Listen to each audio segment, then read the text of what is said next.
El Banco Central de Rusia sugirió que el 8%, pero otros organismos internacionales predijeron que 11%.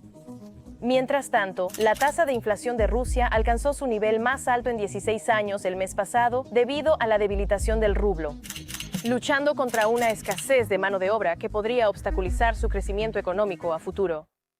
Este economista ruso debería cuidarse las espaldas y mantenerse alejado de las ventanas, porque acaba de exponer públicamente lo terrible que realmente es la economía rusa, algo que Vladimir Putin quiere desesperadamente mantener oculto.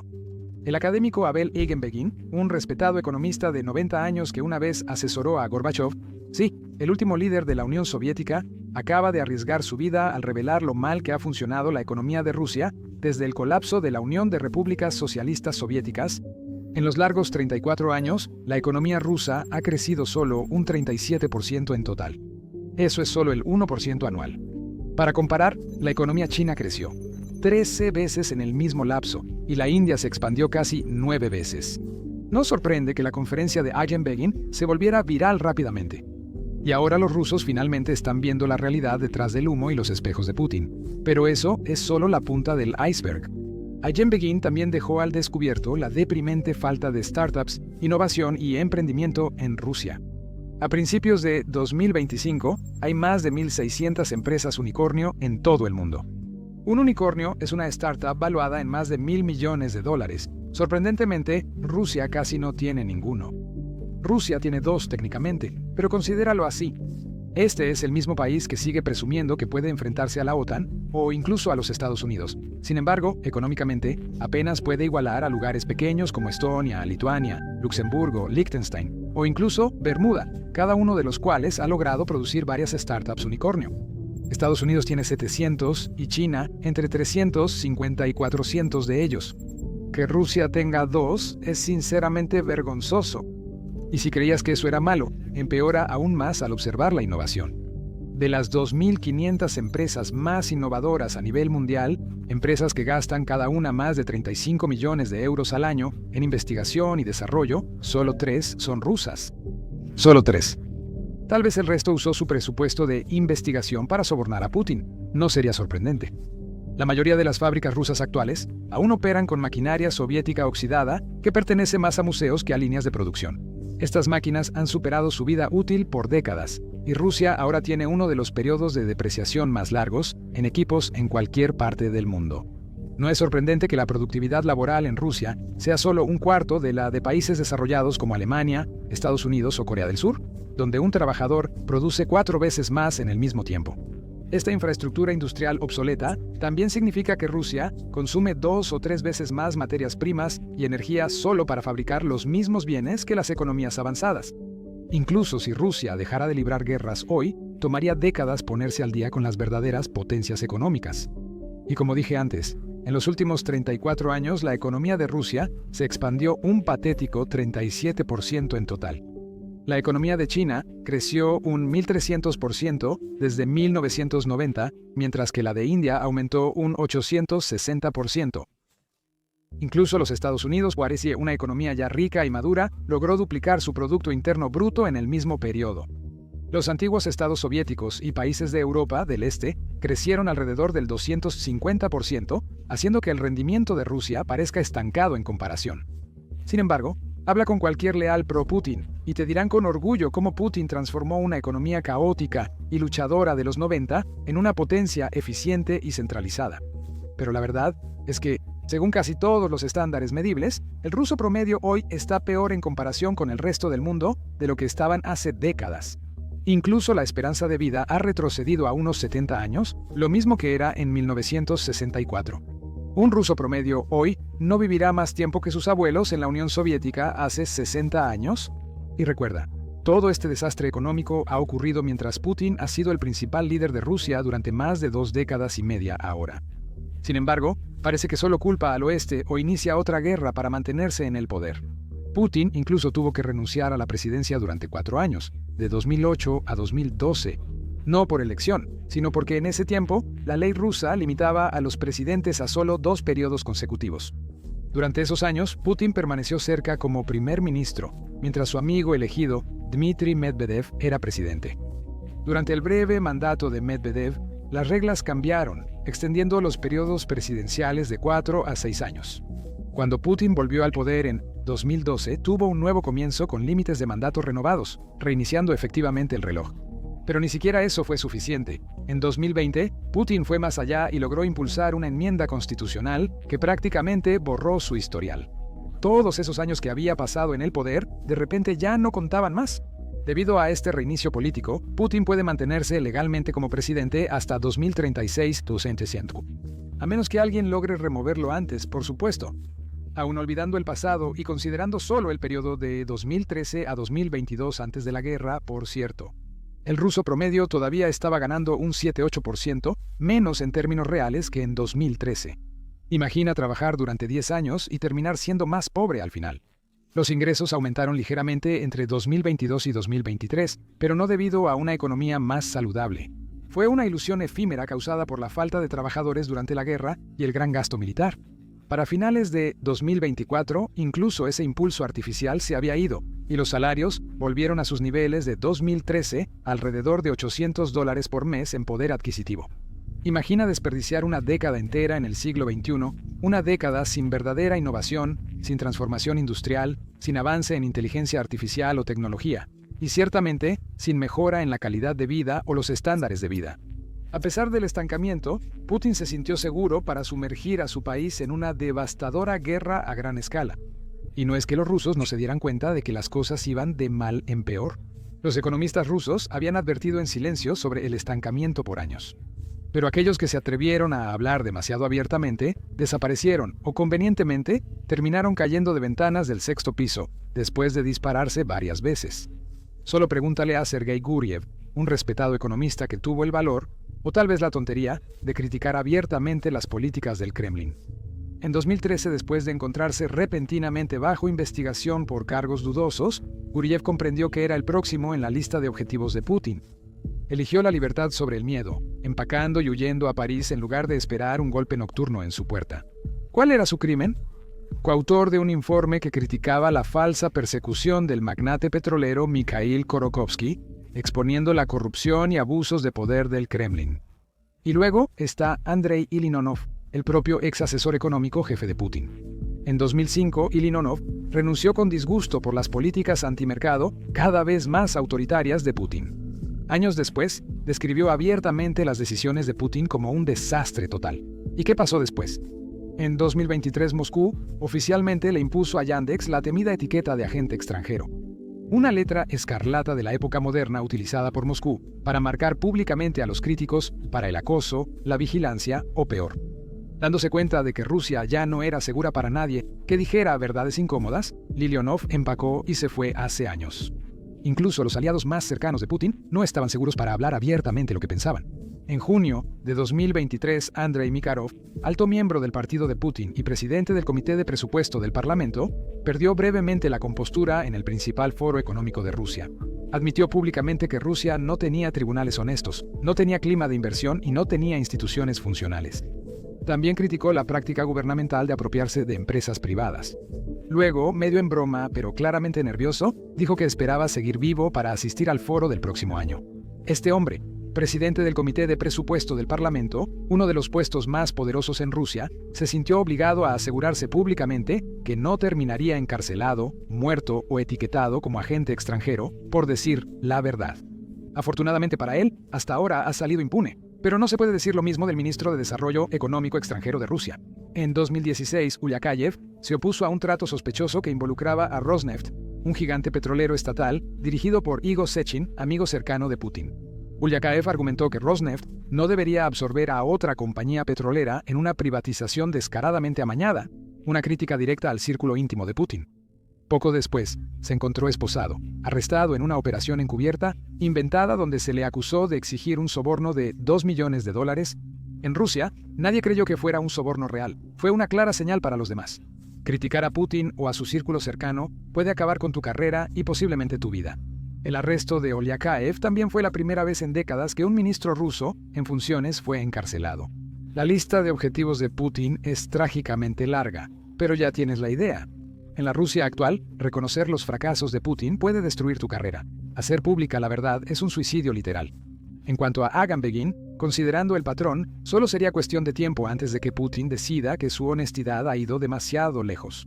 Pero no es solo Putin. En los próximos 40 minutos, te sorprenderá ver cómo un pequeño grupo de líderes controló el destino de la Unión Soviética y posteriormente Rusia por más de medio siglo, corrompiéndola poco a poco desde su interior. Quiero decir, cómo una superpotencia de la Unión de Repúblicas Socialistas Soviéticas con un programa espacial y el arsenal nuclear más letal del mundo terminó en un estado tan lamentable que un hombre de 92 años tuvo que despojar a Putin. Las respuestas podrían sorprenderte de verdad. Y hablando de sorpresas, también puedes sorprendernos dando me gusta a este video y suscribiéndote al canal. Vamos directo al grano. Tras la Segunda Guerra Mundial, la Unión Soviética se enfocó en un crecimiento industrial masivo y una planificación centralizada estricta. Para ser justos, inicialmente funcionó de manera espectacular. Al lanzar el 1957 y poner a Yuri Gagarin en el espacio en 1961, los soviéticos demostraron que su ciencia e industria podían competir con cualquier potencia mundial. La industria pesada, incluyendo la producción de acero, cemento, carbón y maquinaria, estaba en auge y el empleo estaba garantizado.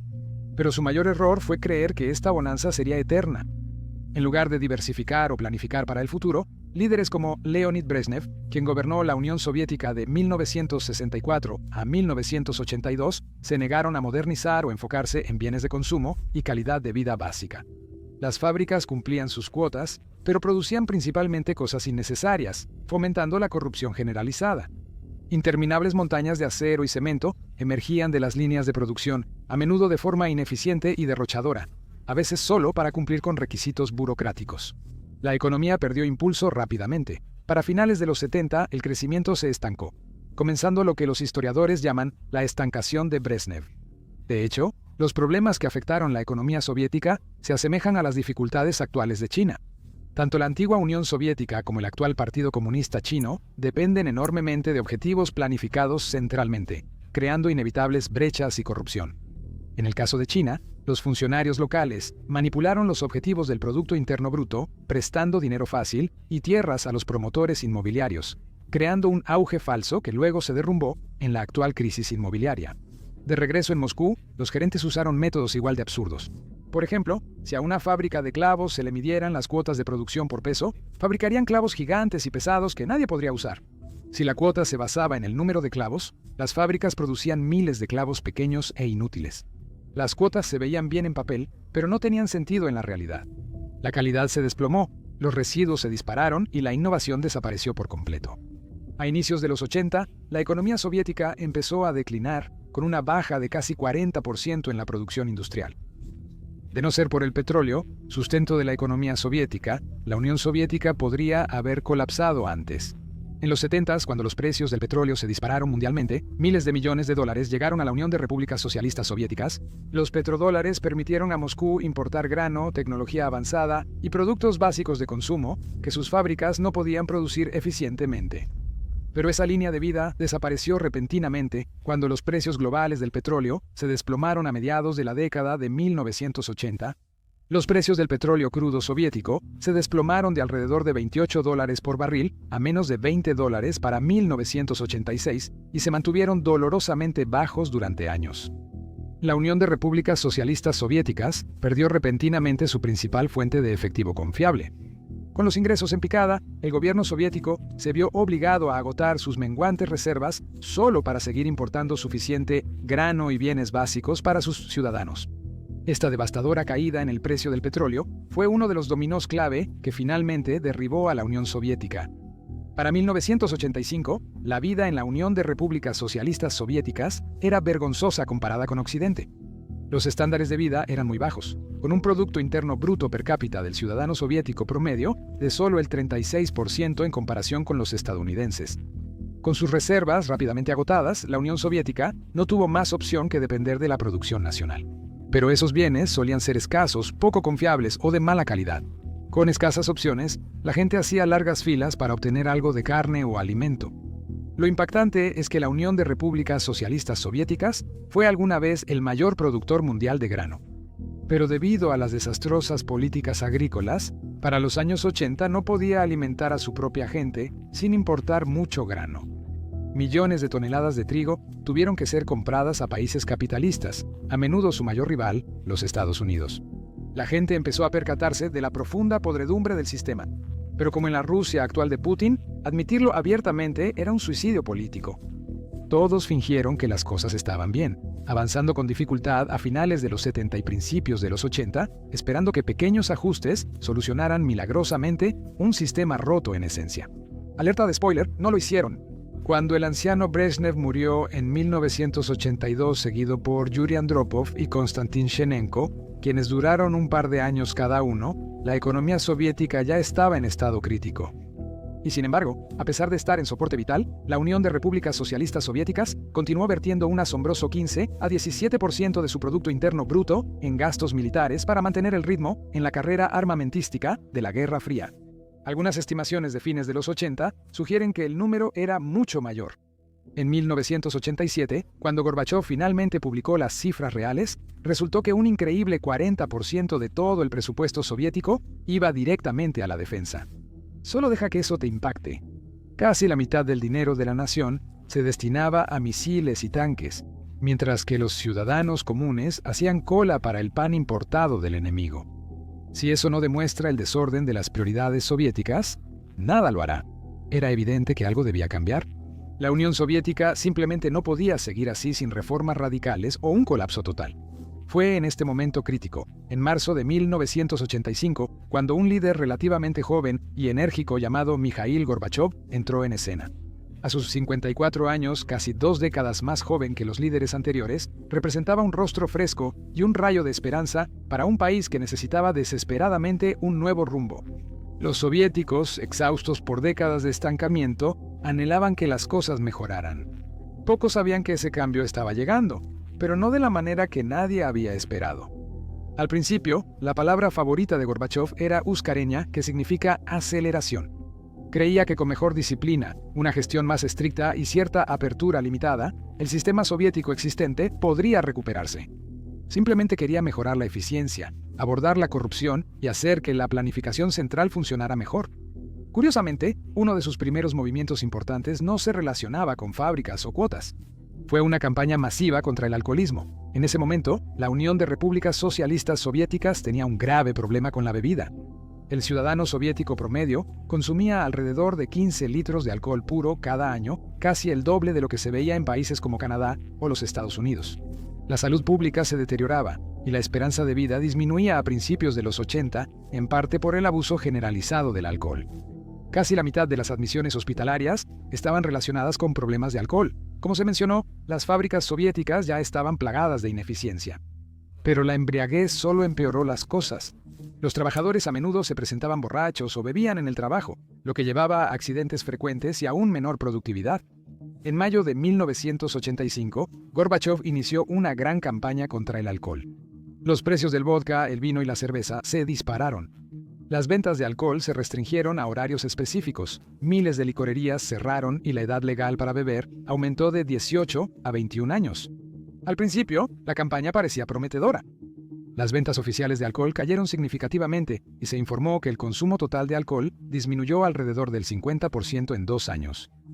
Pero hubo un enorme problema imprevisto que nadie anticipó.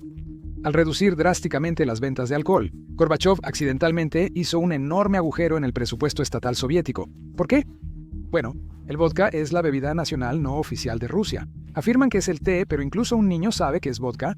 En aquel entonces, el vodka era una de las mayores fuentes de ingresos para los soviéticos.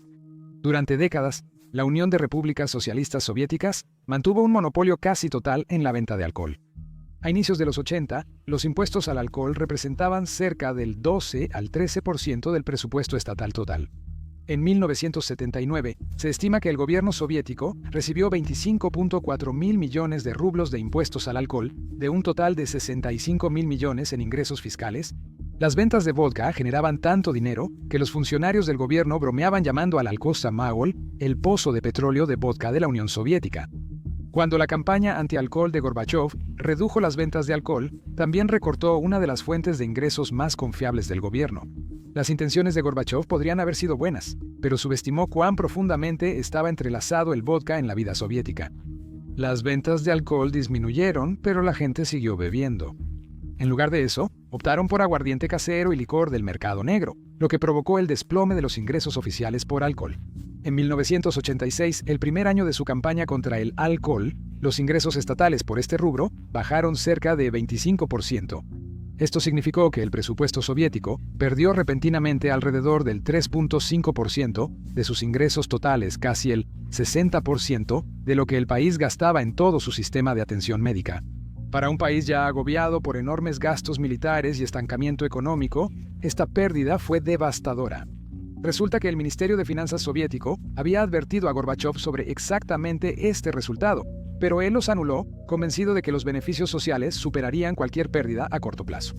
El gobierno soviético, al enfrentar un repentino déficit y sentirse acorralado, recurrió a la solución habitual de la mayoría de los gobiernos en esa situación. Empezaron a imprimir más dinero, ya que recortar otros gastos no era viable. El presupuesto de defensa era intocable, resguardado por fuertes intereses políticos, y bajar los subsidios al consumo habría indignado al público. Imprimir rublos parecía la opción más fácil, pero venía con una gran desventaja: la inflación. Imprimir demasiado dinero suele provocar un aumento rápido de los precios.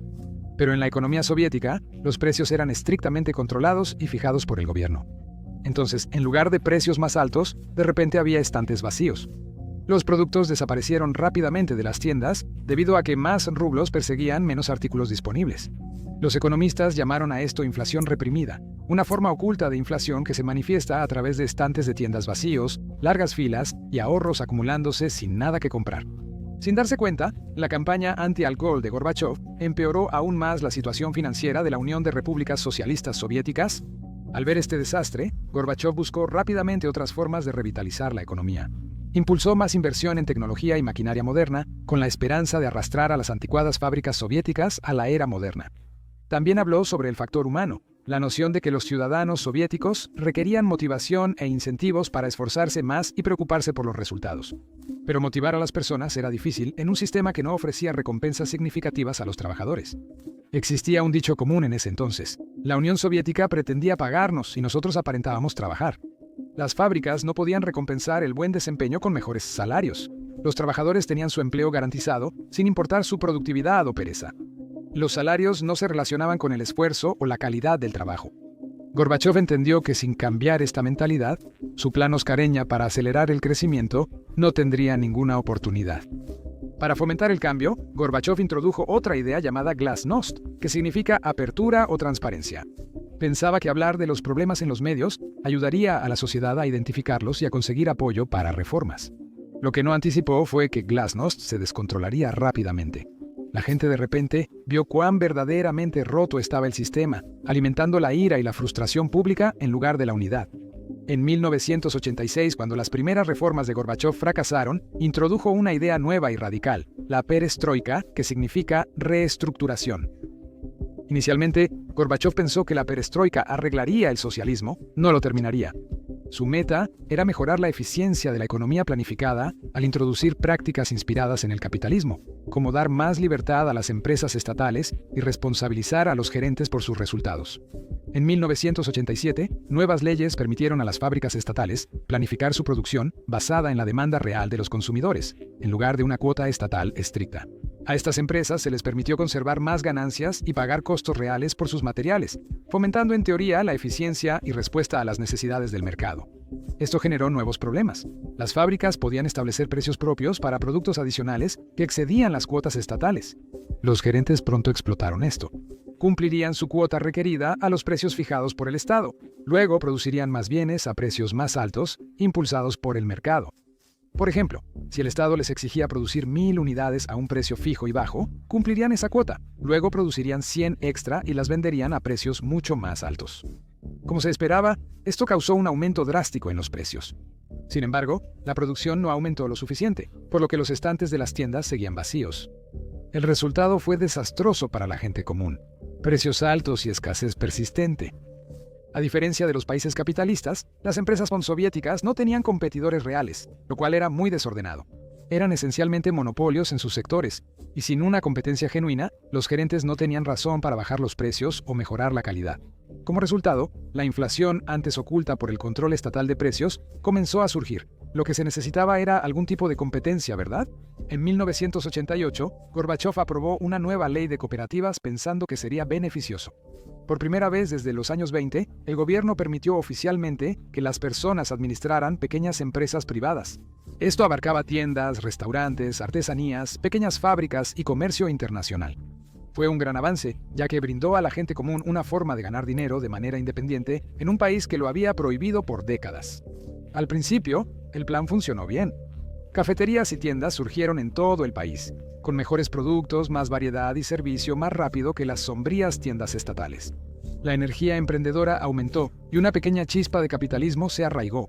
Se suponía que resolvería dos problemas a la vez, llenando los vacíos dejados por las ineficientes fábricas estatales y reduciendo el extendido mercado negro al dar a las empresas no oficiales un camino legal. Sin embargo, los problemas continuaron pronto. Muchas cooperativas descubrieron una manera sencilla de obtener grandes ganancias con poco esfuerzo: el arbitraje. Compraban bienes subsidiados por el Estado a precios muy bajos, a veces sobornando a gerentes de fábrica o usando conexiones para obtener productos escasos. Revendían los mismos productos a precios extremadamente altos en el mercado abierto. La gente los seguía comprando por desesperación, con devastadoras consecuencias. Las tiendas estatales se vaciaban velozmente, agravando la escasez en lugar de mejorarla. A medida que los precios subían y los estantes se vaciaban, la gente comenzó a comprar por pánico y a acaparar suministros siempre que estaban disponibles. Si encontrabas azúcar o aceite de cocina en una tienda, comprabas todo lo posible. Era incierto cuándo volverías a verlos. El acaparamiento se volvió completamente racional en un entorno inflacionario. Las familias acaparaban productos básicos, dejando los estantes vacíos poco después de ser reabastecidos. Esto se convirtió en aún más inflación, porque cada vez más bienes se vendían a precios de mercado en rápido aumento en lugar de las tarifas controladas fijas. Según las estadísticas oficiales soviéticas de 1990, la inflación rondaba el 5 o 6%, pero quienes vivieron en esa época sabían que la cifra real era mucho más alta, probablemente varias docenas de puntos porcentuales. Era difícil medir con precisión debido al control parcial del Estado sobre la economía soviética. Lo peor fue que la gente comenzó a resentirse rápidamente de los nuevos dueños cooperativos. Después de años luchando contra la pobreza y viendo crecer las desigualdades, de repente vieron a estos nuevos rusos paseando en autos lujosos, ostentando su nueva riqueza y viviendo de manera extravagante sin parecer hacer ningún trabajo real. Para el soviético promedio, estos empresarios parecían especuladores casi criminales que explotaban abiertamente el caos. Había algo de verdad en eso. Muchos operadores del mercado negro usaban las cooperativas como tapadera para legitimar sus tratos turbios y lavar dinero abiertamente. Pero en lugar de abordar los problemas internos arraigados como la corrupción, ineficiencia, escaseces y desigualdad, Gorbachov creyó que la Unión Soviética estaba lista para integrarse con el capitalismo occidental y sumergirse en la economía global. Entonces, por primera vez, comenzó a fomentar empresas conjuntas entre empresas soviéticas y compañías occidentales, con la esperanza de atraer la muy necesaria inversión extranjera, tecnología avanzada y experiencia en gestión. Un caso famoso de esta nueva apertura fue la inauguración del primer McDonald's en Moscú, en 1990, un evento masivo en ese momento. Los soviéticos esperaron en fila durante horas, incluso días, solo para probar un Big Mac. Para los soviéticos acostumbrados a esperar en fila por pan o necesidades básicas, hacer cola por una hamburguesa occidental resultaba irónico y emocionante. El gobierno soviético también buscó préstamos del occidente para apuntalar su economía. Los bancos occidentales estaban dispuestos a prestar, motivados por las reformas y promesas de liberalización del mercado. A fines de los 80, la Unión de Repúblicas Socialistas Soviéticas había pedido miles de millones de dólares prestados del exterior, generando luego un problema de deuda. Pero estos préstamos tenían condiciones. Las tasas de interés, calificaciones crediticias internacionales y calendarios de pago pronto se volvieron problemas significativos. Lo que probablemente Gorbachov no comprendió completamente fue que integrarse en la economía global no solo se trataba de abrir nuevos restaurantes o importar nuevos productos de consumo brillantes. Significaba jugar según las reglas de un sistema financiero complejo, dominado por bancos e instituciones financieras occidentales. La economía soviética, debilitada por décadas de estancamiento y mala gestión, no estaba preparada. Gorbachov cometió grandes errores y los ciudadanos soviéticos no contribuyeron a mejorar la situación. Las reformas introducidas podrían haber funcionado si se hubieran implementado bien. En cambio, la corrupción desenfrenada y la mala gestión convirtieron todo en un desastre. En vez de crear una economía de mercado sana y competitiva, la Unión de Repúblicas Socialistas Soviéticas acabó con un sistema caótico, mitad planificado, mitad mercado y totalmente disfuncional. El antiguo sistema de planificación central estricta se derrumbó, pero nada estable lo reemplazó.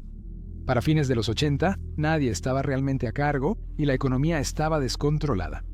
En 1988 y 1989, el racionamiento regresó a partes de la Unión Soviética por primera vez desde la difícil posguerra de los años 40 y 50, debido a que las cosas se pusieron muy mal. En ciertas ciudades, la gente debía usar cupones para obtener productos esenciales como azúcar, jabón, vodka y tabaco. En 1990, el Consejo de la Ciudad de Moscú comenzó a racionar los cigarrillos. Cada adulto recibía cupones para 15 paquetes de cigarrillos al mes, porque la escasez de tabaco estaba causando disturbios e incluso revueltas en algunos lugares.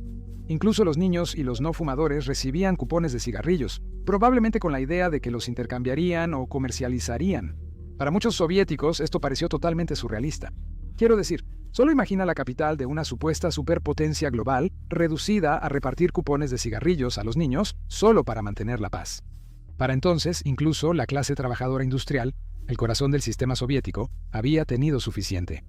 En julio de 1989, más de 400.000 mineros de carbón en lugares como Donetsk y Siberia se declararon en huelga. Algo previamente impensable en la historia soviética. Exigieron mejores salarios, condiciones laborales más seguras, mejor nivel de vida y, sorprendentemente, hasta cambios políticos. Los mineros estaban hartos de las escaseces crónicas, los precios en aumento, y que, a pesar de sus trabajos peligrosos y agotadores, sus familias no podían comprar comida o ropa decente. Lo que hizo la huelga aún más significativa fue que era totalmente legal gracias a las nuevas leyes laborales bajo las reformas de perestroika de Gorbachov. Para 1990 y 1991, algunos mineros estaban abiertamente pidiendo la renuncia de Gorbachov y el fin total del gobierno comunista. Esto fue devastador para el partido. Cuando los mismos trabajadores a los que afirmas representar marchan en tu contra, toda tu narrativa socialista se derrumba. Cuando Gorbachov introdujo la glasnost, que significa apertura, esperaba que la gente se expresara y ayudara a identificar los problemas dentro del sistema soviético. Pero cuando los ciudadanos comunes experimentaron por primera vez la libertad de expresión, no hubo marcha atrás. En este momento, los medios soviéticos empezaron a informar sobre temas antes prohibidos, como las purgas de Stalin, la desastrosa guerra en Afganistán, la destrucción ambiental, la corrupción de altos funcionarios y, especialmente, la profunda crisis económica en curso. Periódicos como Pravda e Izvestia comenzaron a imprimir cartas de ciudadanos que describían tiendas vacías, ríos contaminados cerca de fábricas o corrupción local que había sido ocultada durante mucho tiempo. Estas incómodas verdades, antes ocultadas para mantener la ilusión de la superioridad del socialismo, ahora estaban al descubierto para que todos las vieran. Presta atención a esta parte, porque como mencioné, Gorbachov sí tenía buenas intenciones. Debido a la nueva apertura entre el público, decidió celebrar las primeras elecciones relativamente libres desde los años 20. Por primera vez en décadas, los ciudadanos soviéticos tenían opciones reales, incluyendo candidatos independientes y no comunistas en muchos distritos. Aunque el Partido Comunista obtuvo la mayoría de los escaños, el cambio en la base de votantes fue drástico. En Moscú, los votantes eligieron al legendario científico disidente Andrei Sakharov, quien previamente había sido prohibido de la vida pública. De manera similar, Boris Yeltsin, un exfuncionario comunista que había criticado abiertamente al partido y se había alejado de él, se reinventó como un político popular pro-reforma y ganó una victoria aplastante en Moscú. Gorbachov creía que glasnost mantendría unida a la Unión de Repúblicas Socialistas Soviéticas, pero desató movimientos nacionalistas. A partir de alrededor de 1988, las repúblicas desde el Cáucaso hasta los países bálticos exigieron autonomía o independencia total de Moscú. Estos movimientos no solo trataban de política, sino que gran parte provenía de la ira económica. Muchas repúblicas no rusas sentían que Moscú explotaba sus recursos sin dar mucho a cambio, ignorando sus industrias. Su gente era más pobre y sus regiones seguían subdesarrolladas. Ante el rápido debilitamiento del control central, las repúblicas comenzaron a aprobar sus propias leyes, reclamando el control de los recursos y finanzas locales. Para 1990, la estructura soviética se desmoronaba. Económica, política y socialmente, la Unión Soviética se desmoronaba por completo. Para empeorar las cosas, la verdadera crisis financiera llegó a principios de 1991. Años de impresión imprudente de dinero significaban que ahora había muchos más rublos en circulación que bienes para comprar, una receta perfecta para la hiperinflación. El gobierno de Gorbachov sabía que simplemente levantar los controles de precios haría que los precios explotaran. Desesperado, el primer ministro Valentin Pavlov introdujo una reforma monetaria de emergencia. En enero de 1991, casi de la noche a la mañana, Pavlov declaró que los billetes de 50 y 100 rublos no valían nada, dando a los ciudadanos solo 3 días para cambiarlos. Pero cada persona solo puede cambiar hasta 1.000 rublos, equivalentes a aproximadamente dólares. 1.700 a dólares, 1.800 según las tasas de cambio oficiales. Pero el valor en la calle cayó rápidamente a solo alrededor de 40 a 50 dólares. El objetivo era eliminar el efectivo ilegal, acabar con el mercado negro y disminuir la inflación. Sin embargo, la reforma provocó un pánico y caos generalizados. Millones de ciudadanos, especialmente en grandes ciudades, habían ahorrado mucho efectivo por años, guardado para emergencias o compras importantes como un coche o apartamento. Repentinamente, sus ahorros se volvieron inservibles de un día para otro. Los bancos impusieron estrictos límites de retiro y requerían comprobante de ingresos para cambiar sumas más grandes. La gente hacía largas filas durante horas, esperando rescatar lo posible de sus ahorros de vida. Para muchos, la reforma parecía un ataque hostil del gobierno contra su propio pueblo, un asalto a su confianza y a la muy poca seguridad financiera que tenían. Peor aún, la reforma fracasó en eliminar el mercado negro. Los operadores más grandes sabían que venía, o tenían las conexiones correctas para sortearlo. Según cifras oficiales, solo unos 14.000 millones de rublos de los 30.000 millones previstos fueron retirados de circulación. La reforma monetaria terminó socavando la poca fe que quedaba en la competencia del líder soviético. El gobierno de Gorbachov se estaba quedando sin opciones y tiempo, dejándolo políticamente atrapado en el medio. Los comunistas radicales pensaban que había ido demasiado lejos, mientras que los reformistas creían que no había hecho suficiente. En la República Rusa, la parte más grande de la Unión de Repúblicas Socialistas Soviéticas, Boris Yeltsin, se había convertido en presidente y presionaba por la soberanía rusa. Yeltsin quería que Rusia controlara sus propias decisiones en lugar de recibir órdenes del gobierno soviético. Eso era un gran problema porque Rusia era el corazón de la Unión de Repúblicas Socialistas Soviéticas. Cuando Yeltsin actuó como un líder nacionalista, desafió directamente el poder de Gorbachov. Ante esto, otras repúblicas como Ucrania se prepararon para sus propios referendos de independencia. Gorbachov intentó mantener la unidad. Negoció un nuevo tratado para convertir a la Unión de Repúblicas Socialistas Soviéticas en una federación más flexible, esperando que eso detuviera la desintegración. Pero los radicales en el gobierno, el KGB y el ejército, vieron esto como la gota que colmó el vaso. Culpaban a Gorbachov por todo el caos. El 19 de agosto de 1991, durante las vacaciones de Gorbachov en Crimea, se lanzó un golpe de Estado. Declararon un estado de emergencia, desplegaron tanques en Moscú y afirmaron que Gorbachov estaba enfermo y que ellos tomarían el control para restaurar el orden. El golpe de agosto fue el último intento desesperado del viejo sistema para sobrevivir, pero fracasó en solo 3 días.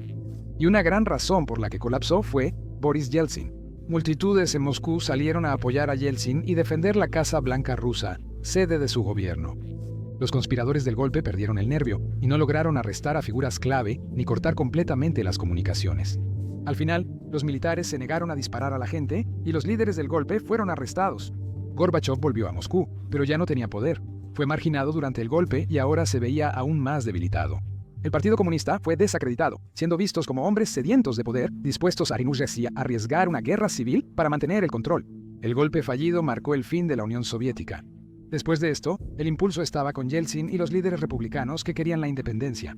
Las repúblicas declararon su independencia de la Unión, incluyendo los países bálticos durante el golpe. Gorbachov presidió un país que se desintegraba ante sus ojos. Luego llegó el paso definitivo. El 8 de diciembre de 1991, los líderes de Rusia, Ucrania y Bielorrusia acordaron en secreto disolver la Unión de Repúblicas Socialistas Soviéticas y reemplazarla con una mancomunidad de estados independientes. No se lo informaron a Gorbachov. Sin otra alternativa, renunció el 25 de diciembre de 1991. Esa noche, la bandera roja soviética fue bajada del Kremlin.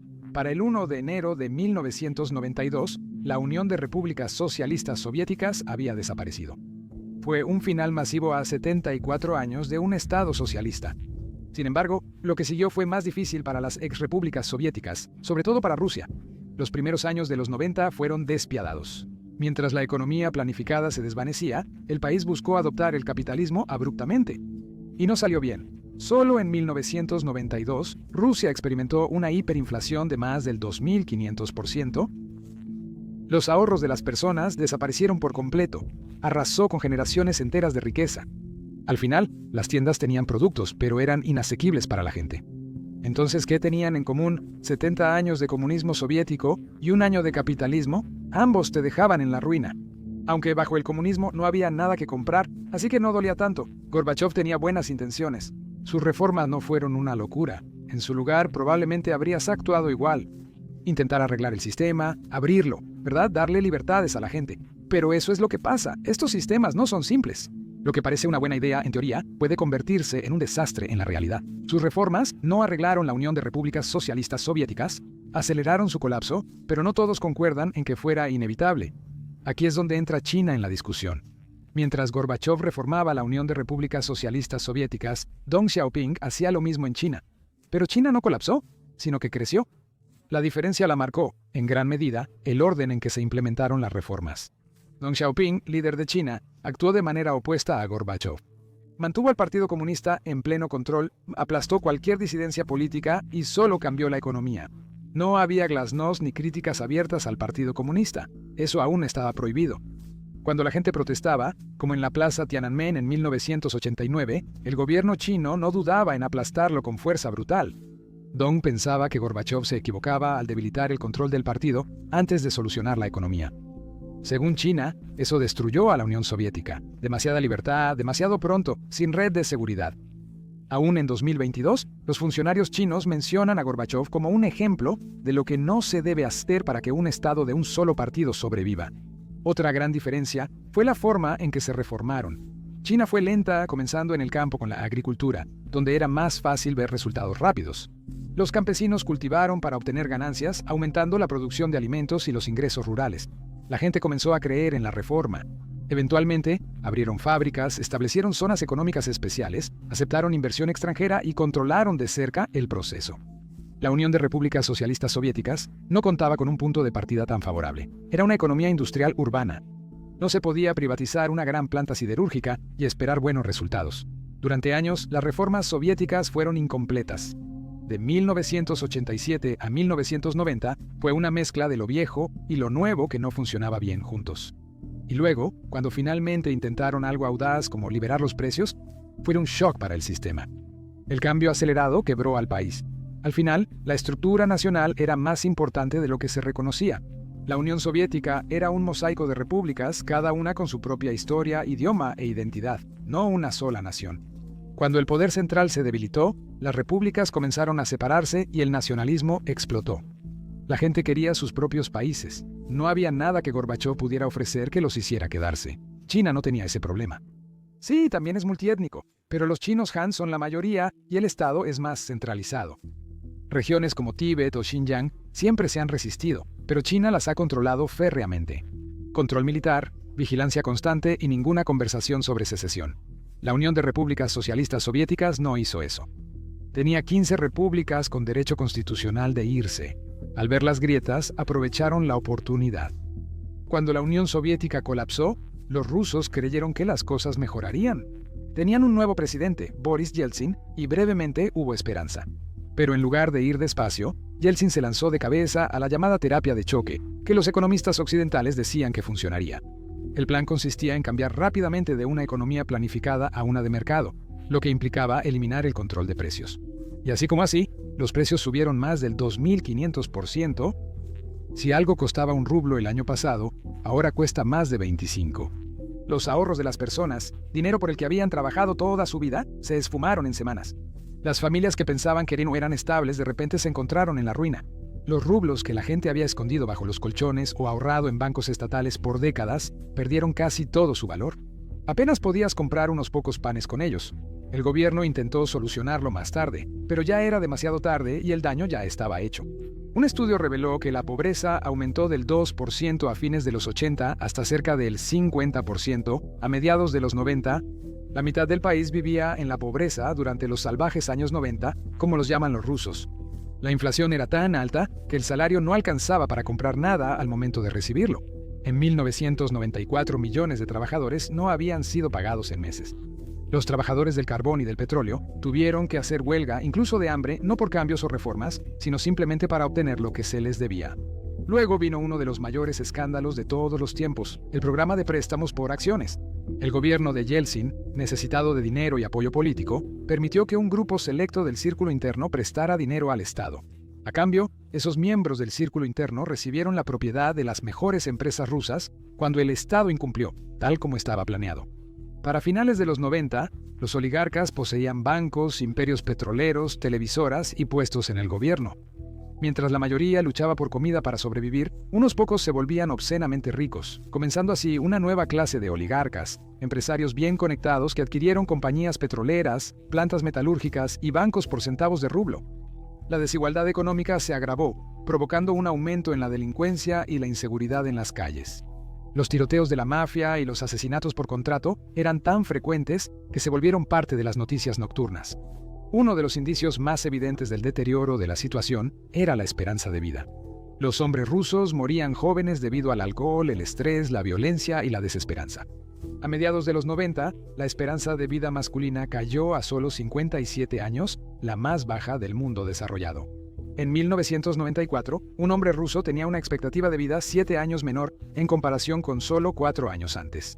No sorprende que la popularidad de Yeltsin fuera efímera, pero lo que siguió sacudió aún más al país. Los antiguos políticos soviéticos y el parlamento, aún poderosos, odiaban y se negaban a continuar con las reformas de Yeltsin. Yeltsin intentó disolver el parlamento, pero ellos contraatacaron. Incluso intentaron destituirlo, pero Yeltsin respondió llamando al ejército. Lo que siguió fue algo sin precedentes en Rusia desde 1917. Los tanques entraron en Moscú, no para defender la ciudad, sino para disparar al parlamento. En la televisión en vivo, el ejército bombardeó la Casa Blanca, provocando incendios y batallas armadas en las calles. Las cifras oficiales dicen que murieron casi 200 personas, pero muchos creen que fue mucho más que eso.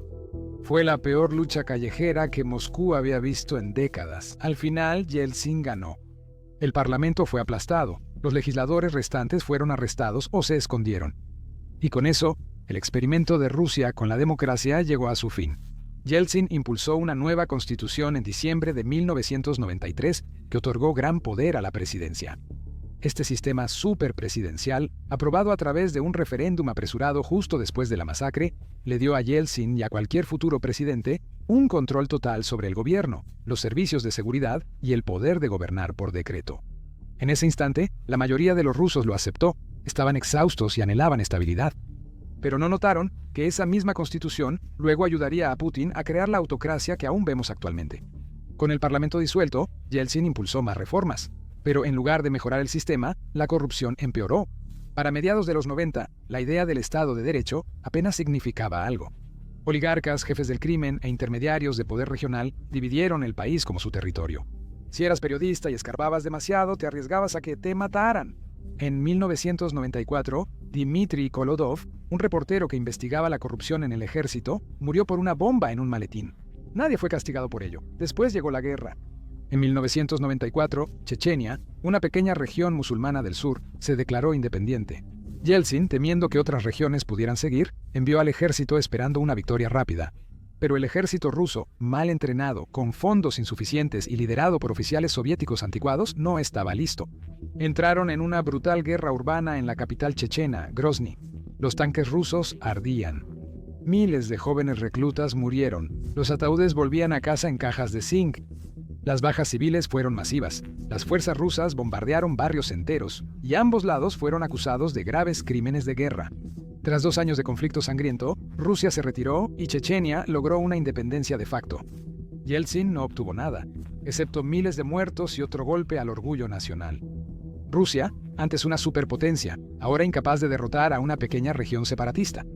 El mismo orgullo y mala calculación se están desarrollando hoy en Ucrania. En teoría, Rusia aún contaba con elecciones y libertad de prensa. Para las elecciones presidenciales de 1996, aunque las cosas parecían legítimas, la aprobación de Yeltsin estaba en un solo dígito.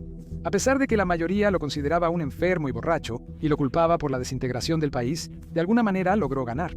Los canales de televisión de los oligarcas atacaban constantemente a su rival comunista, influenciando la opinión pública con campañas de miedo incesantes. También hubo fuertes indicios de manipulación de votos. Los oligarcas salvaron a Yeltsin y, a cambio, obtuvieron más poder. Para fines de los 90, esto dejó a la sociedad rusa vacía. La gente perdió la fe. Las tasas de alcoholismo y suicidio eran altísimas. Las familias ya no tenían hijos porque no podían permitírselo.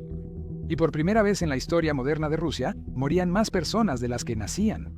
Luego vino el golpe final, el colapso financiero de 1998. Después de años de corrupción, bancos inestables y creciente deuda gubernamental, todo se derrumbó en agosto. Los precios del petróleo, principal fuente de ingresos de Rusia, cayeron en picada. Los inversores huyeron, el gobierno incumplió su deuda y devaluó el rublo.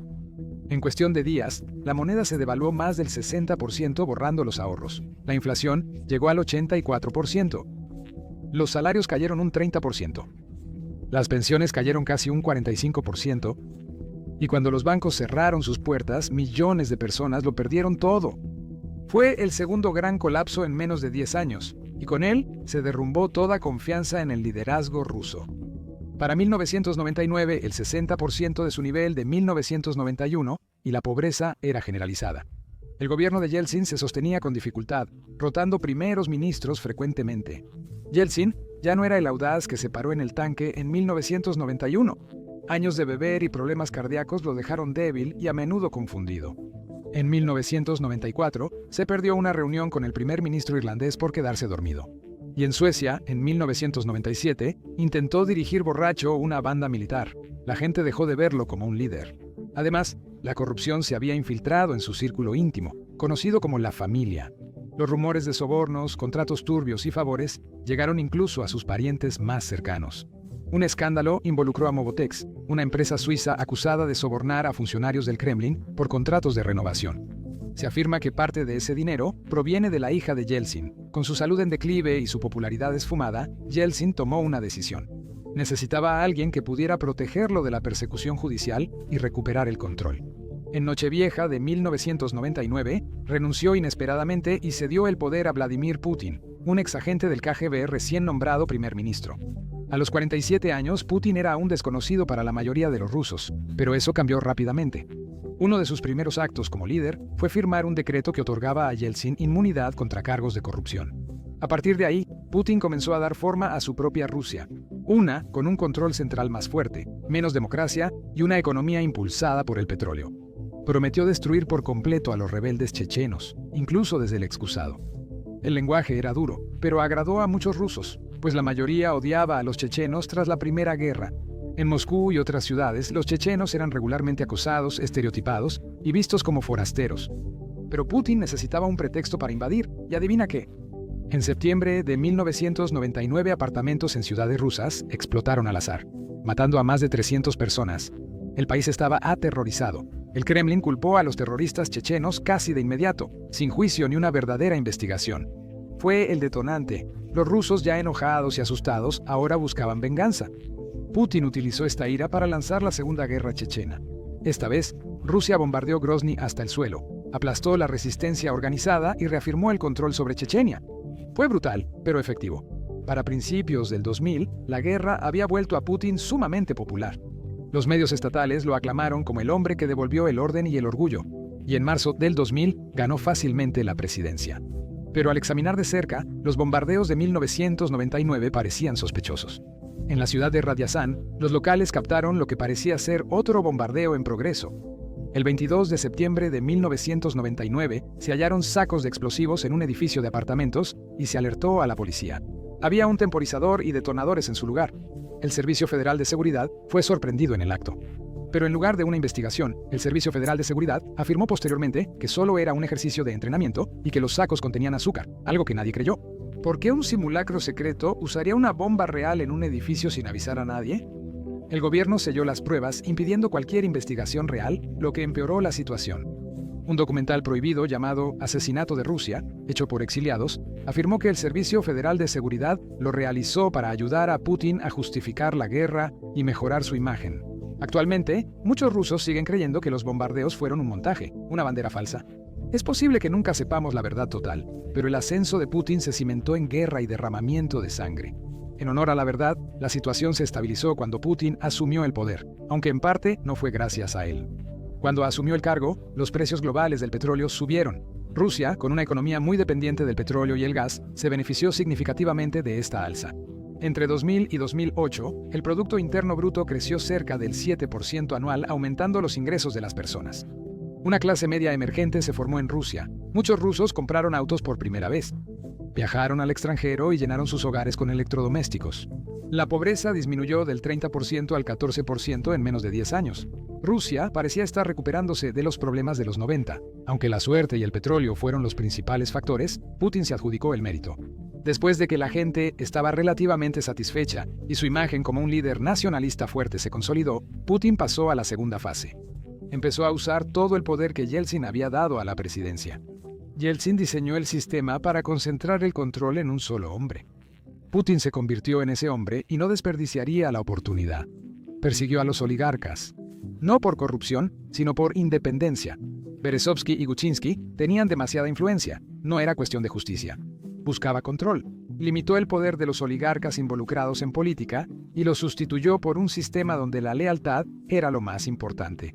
Eso se refería a la vertical del poder. Todas las decisiones provenían desde la cúpula.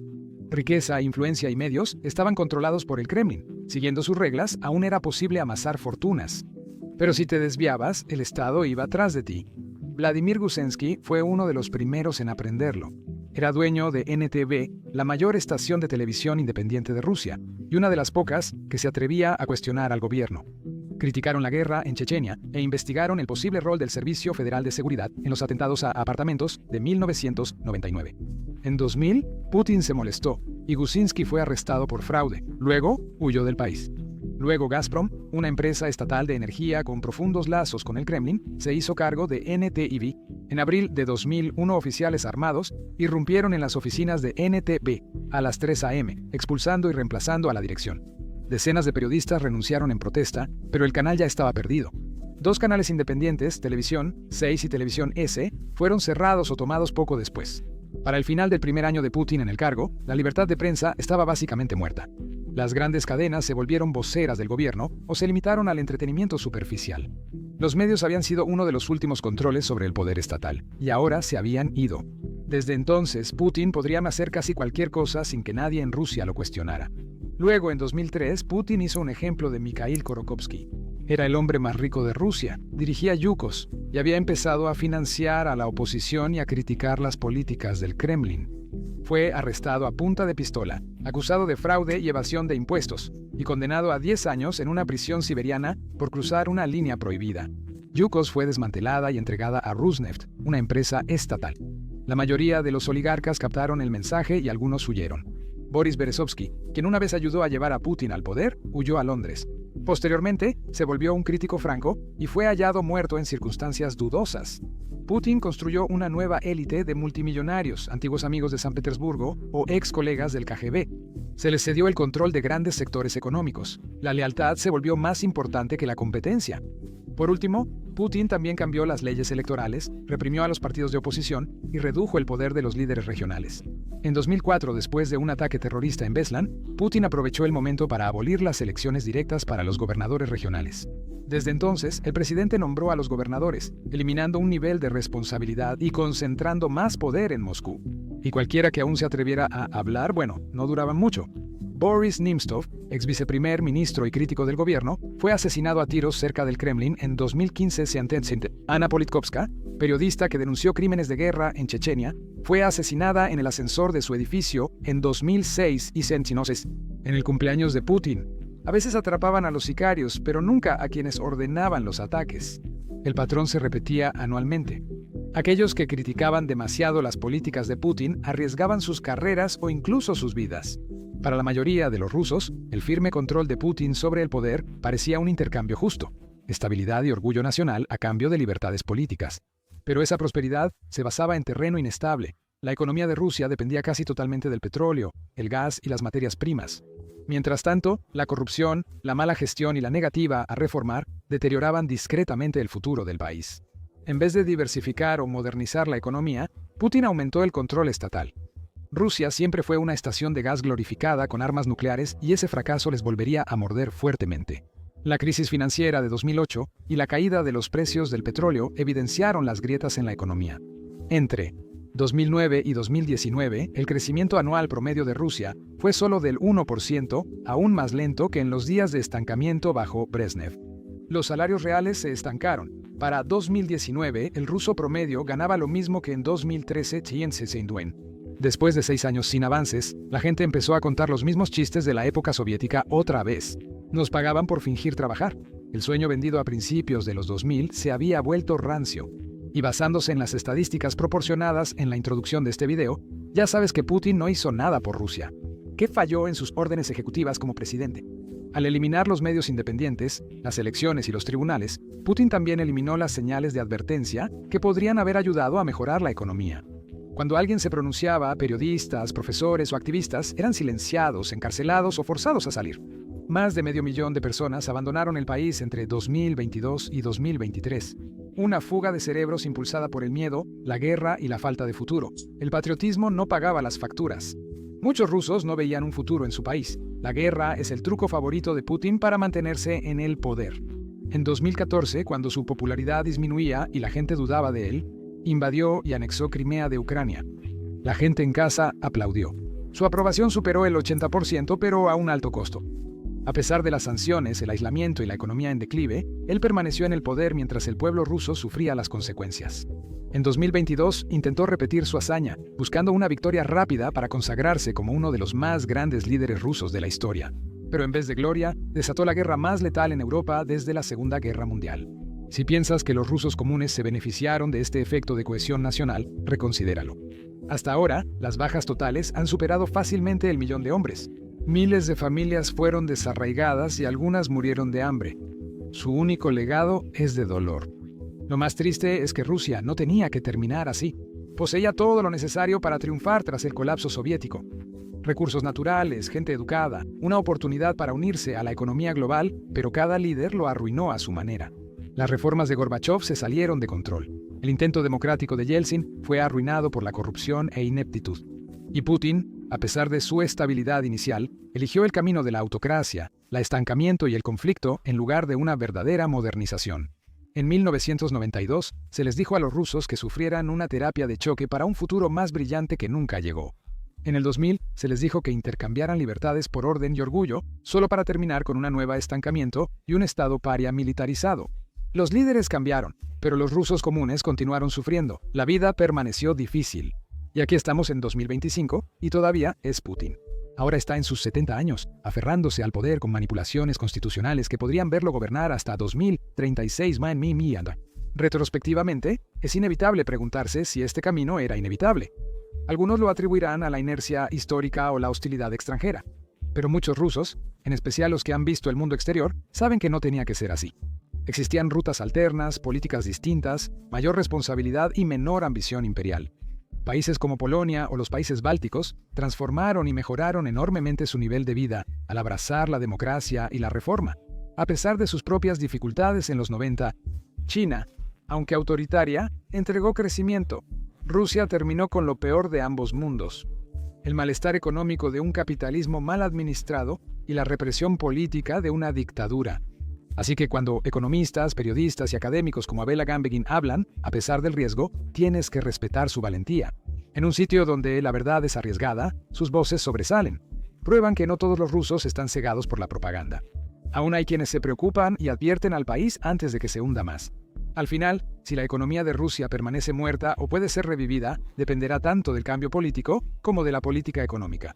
Sin responsabilidad y transparencia, la verdadera reforma es imposible. Y sin terminar la guerra, Rusia no puede reconectarse con la economía global ni enfocarse en el desarrollo en lugar de la destrucción. La historia está llena de sorpresas y Rusia podría encontrarse nuevamente humillada, esta vez por Ucrania, como en la Primera Guerra Chechena. Gracias por ver.